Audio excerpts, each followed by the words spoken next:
So the appellant Poole raises 3 points on appeal in which he challenges, first, the admission of evidence of a high-speed chase involving a vehicle that matched the description of the vehicle he allegedly drove from the shooting. 2, the trial court's refusal to give a self-defense instruction which omitted initial aggressor language. And 3, the trial court's denial of his motions for a judgment of acquittal on all counts. So what he's arguing here is the trial court allowed in evidence from a police officer who engaged in a high-speed chase of a vehicle that matched the description of the appellant's vehicle fleeing from the scene. And of course, flight from a scene is classic consciousness of guilt evidence, right? Flight for purposes other than safety. It suggests that not only does the prosecution think you're guilty, but you think you're guilty, otherwise you wouldn't be fleeing from the scene. The second issue here is a self-defense instruction which omitted initial aggressor language. So this would be the jury instruction that the jurors received. There's an optional self-defense instruction called the initial aggressor language. And it just adds on to the standard self-defense jury instruction, the instruction that if the jury believes that the defendant was the initial aggressor in the fight, he's lost the privilege of self-defense. Now, that's kind of in the normal self-defense instruction anyway, but by adding it, it really doubles down, focuses the juror's attention on, hey, if this guy started the fight, he gets no self-defense. And so it's a very, very bad instruction for a defendant claiming self-defense. You do not want that initial aggressor language because of how it focuses the jury's attention on that particular issue. And then third, the trial court's denial of his motions for a judgment of acquittal on all counts. So after he's found guilty by the jury, at trial, the defendant asked the trial judge, hey, no rational jury, no reasonable jury could have arrived at a finding of guilt on the evidence. Therefore, you, the judge, should take the reins away from the jury and simply acquit me as a matter of law on all these criminal charges.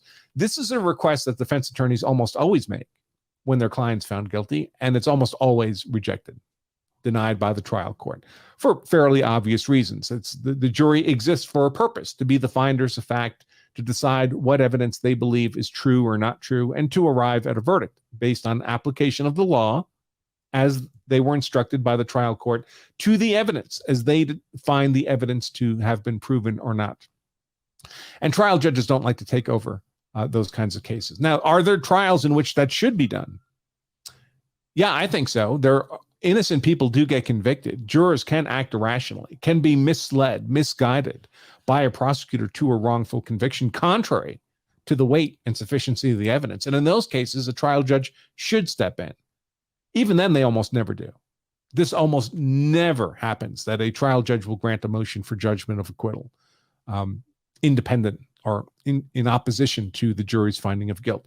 But for example, we have cases like the recent Zachary Anderson case. I'll be covering that in probably 3 or 4 weeks. Now, this is a trial that's already happened. Zachary Anderson was found guilty of murdering a love interest, his girlfriend or wife, I'm not sure. And I didn't plan to cover this Zachary Anderson case because it's not a self-defense case. But it appears, I have many of my law tuber friends who I greatly respect as attorneys have been open about their opinion that this guilty verdict, this conviction, was a gross miscarriage of justice. And that gives me good reason to believe it was a miscarriage of justice. So I'm going to do a retrospective analysis following the live streams of that trial, independent. Now, I haven't seen anyone else's detailed review of the case or the evidence, so it'll be de novo on my part. It'll be a blank slate, and I'll do my own legal analysis. And I have been in communication with Solomon Anderson, Zachary's brother, who's kind of leading the charge for his brother in fighting this wrongful conviction. But I've cautioned Solomon that all I ever do is I'll look at the law, I'll look at the evidence in the case, and I'll come to my best informed legal conclusion. That might be favorable to Zachary or might not. There's no way for me to know until I do the work. And he was completely open to that. So we'll have to see what happens there. In any case, back to this. Continuing with the decision, because evidence of the high-speed chase was relevant. Oh, this is the spoiler part of the introduction. Because evidence of the high-speed chase was relevant to the issue of identification, mental state, and lack of self-defense, and because evidence of flight is probative of consciousness of guilt, we deny point 1. Because the record contains evidence that Poole was the initial aggressor, we deny point 2. And because Poole offers no argument consistent with our standard of review to dispel the evidence supporting a finding that he did not act in self-defense, we deny point 3. Accordingly, we affirm the trial court's judgment, the finding of guilty. So Christopher Poole gets no relief from this appeal. Now let's dive into the factual and procedural history. So the factual being, of course, the facts of the case, and the procedure being what's happened before from a legal perspective. The state charged Poole with first-degree assault, armed criminal action, and unlawful possession of a firearm for shooting Deontay Long. Viewed in the light most favorable to the verdict, the following evidence was adduced at trial. Now, this is important, folks. This is one of the consequences of finding yourself on appeal.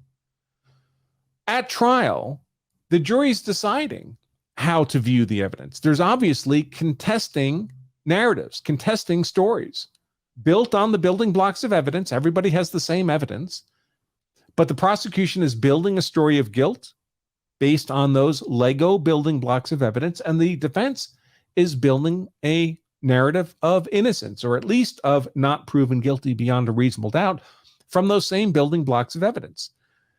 And it's up to the jury at trial to decide which building blocks of evidence, those that favor the state or those that favor the defense, that the jury believes to have been proven to their satisfaction.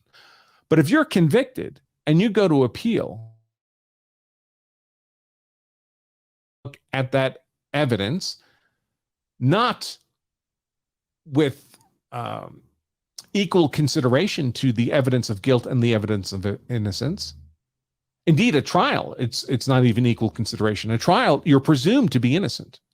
But once you're on appeal, the appellate court's going to look at that evidence in the light consistent with the verdict, meaning guilty, meaning the view of the evidence as proposed by the prosecution. Another way to look at this is if everything the prosecution said was true, which is what the jury decided, that's how they got to a verdict of guilty.